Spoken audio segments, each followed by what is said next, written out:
Hello दोस्तों, जैसा कि आपको विदित है कि हम 10th क्लास की क्षितिज बुक का अध्ययन कर रहे हैं। सूरदास नामक पाठ के हमने 2 पदों का अध्ययन कर लिया है। मैं उम्मीद करती हूँ आपको समझ में आया होगा। आज हम इसके 3rd और 4th जो पद हैं उसका अध्ययन करेंगे। तो तीसरा पद है, हमारे हारी हारिल की लकड़ी, मन क्रम वचन नंद नंदन उर, यह दृढ़ करी पकड़ी, जागत सोवत स्वप्न दिवस निसी, काहन काहन जकरी, सुनत जोग लागत है ऐसो, जो करवी कर ककरी, सूत व्याधि हमको ले आए, देख सुनी न करी, यह तो सूर तिनही ले सौंपी, जिनके मन चकरी।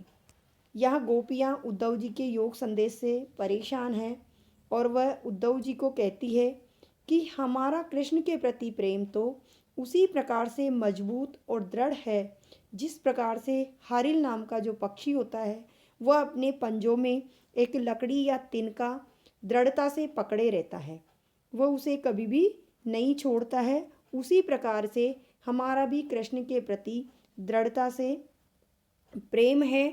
उसी दृढ़ और मजबूती से हमने कृष्ण के प्रेम को अपने हृदय में रखा हुआ है, पकड़ा हुआ है। जिस जो गोपियां हैं वो कहती हैं कि कृष्ण हमारे मन से, कर्म से, वचन से, वो हमारे मन में, कर्म में और वचन में केवल और केवल श्री कृष्ण ही समाये हुए हैं। नंद नंदन उर, यह दृढ़ करी पकड़ी, हमने हमारे हृदय में जो नंद नंदन है यानी जो नंद के पुत्र श्री कृष्ण हैं उनको हमने हमारे हृदय में दृढ़ता से पकड़ा हुआ है और हमारे हृदय में उनको हमने समाया हुआ है। जागत सोवत स्वप्न दिवस निसी, काहन काहन जकरी, जागते हुए, सोते हुए, स्वप्न में, दिन में और रात में, इन सब के अर्थ है ये। जागत जागते हुए, सोवत सोते हुए, स्वप्न सपने में, दिवस यानी दिन, दिन में, निसी यानी रात, यानी हर समय हमारे मन में काना काना यानी कृष्ण कृष्ण की रट लगी हुई है। हम तो दिन और रात सपने में और जागते सोते हर समय सिर्फ कृष्ण कृष्ण का ही नाम जपते रहते हैं, यानी कृष्ण को ही हमने पकड़ लिया है। सूतो व्याधि सुनत जोग लागत है ऐसो, जो करवी ककरी। जो उद्धव जी उनको योग का संदेश दे रहे हैं, तो हे उद्धव जी, ये योग का संदेश सुन के हमें ऐसा लगता है मानो हमने कड़वी ककड़ी खा ली है। जिस प्रकार से कड़वी ककड़ी नहीं निगली जाती है, नहीं खाई जाती है, उसी तरह से हमें योग का संदेश भी नहीं पसंद। हम योग का संदेश सुनकर के प्रसन्न नहीं है, ये तो हमें कड़वी ककड़ी के समान लगता है। सूतो व्याधि हमको ले आए, देखी सुनी न करी। हे उद्धव जी, हमें ये जो आप योग का संदेश दे रहे हैं ये तो हमारे लिए कोई व्याधि के समान है, कोई बीमारी के समान है। हमें ऐसा लग रहा है कि ये योग संदेश है वह कोई बीमारी है जिससे हम अब तक परिचित नहीं थे।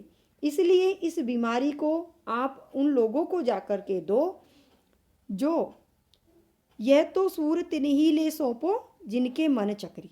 सूरदास जी उद्धव के योग संदेश देने पर जो गोपियों ने कहा वो बता रहे हैं कि गोपियों ने उद्धव जी को कहा कि तिन्ही ले सौंपी, उनको ही ले जाकर के ये बीमारी सौंप दीजिए, अर्थात योग का संदेश दीजिए।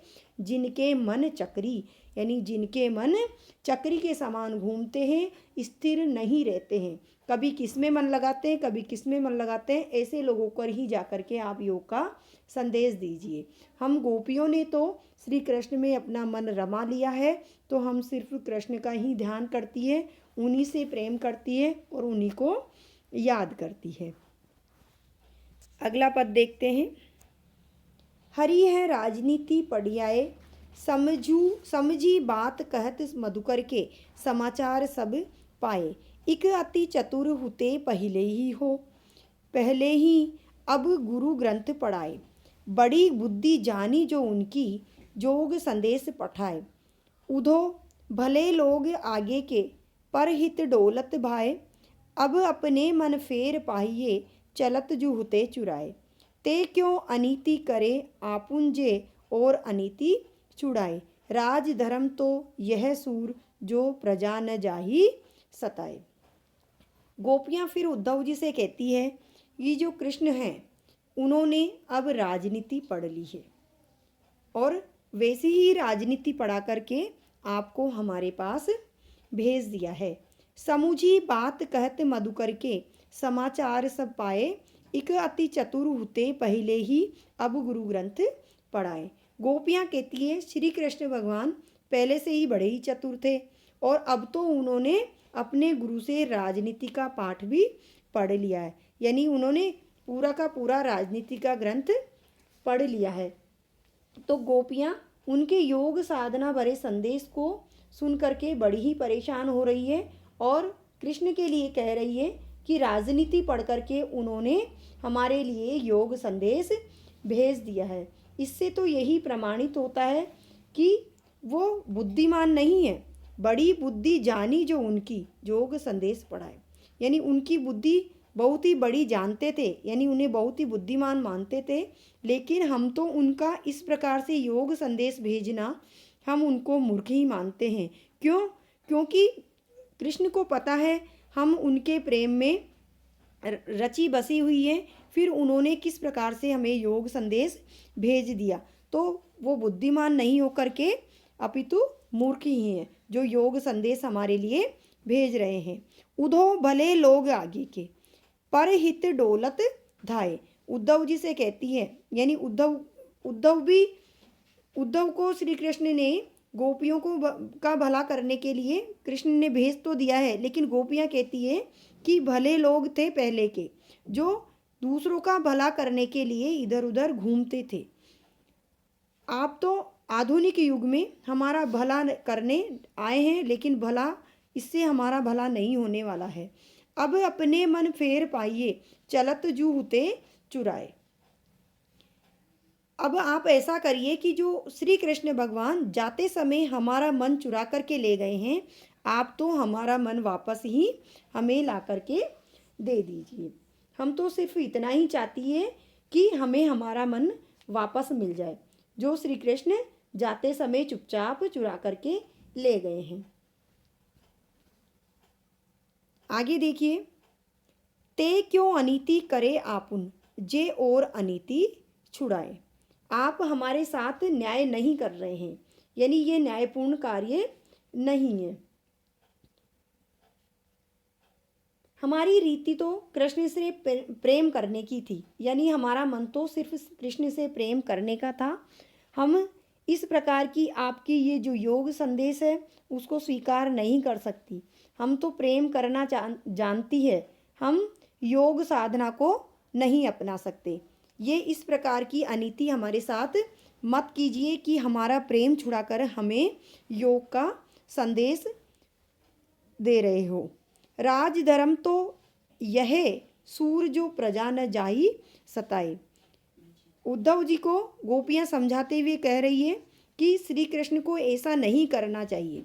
श्री कृष्ण राजा हैं, उनका राजधर्म तो यही है, अर्थात एक राजा का धर्म तो यही होता है कि वो अपनी प्रजा को न सताए, जबकि कृष्ण अब हमें सताने का कार्य कर रहे हैं। वो हमसे हमारे जो उनके प्रति हमारा जो प्रेम है उसे छीन करके हमें दुखी करने का प्रयत्न कर रहे हैं। यह उनकी कुटिल राजनीति ही है, उन्हें ऐसा नहीं करना चाहिए। तो ये इस प्रकार से उद्धव और गोपियों के मध्य जो संवाद हुआ है वह सूरदास जी के माध्यम से इन भ्रमर गीत के पदों में बताया गया है। ये आपके अध्याय में है, तो इन्हें आप अच्छे से समझें, पढ़ें, और अगर आपको कुछ समझ में नहीं आ रहा है तो कमेंट्स के माध्यम से आप पूछ सकते हैं। अगला अध्याय अगले वीडियो में। अगर आपको वीडियो पसंद आया हो तो प्लीज़ वीडियो को लाइक कीजिए, शेयर कीजिए और सब्सक्राइब भी कीजिए।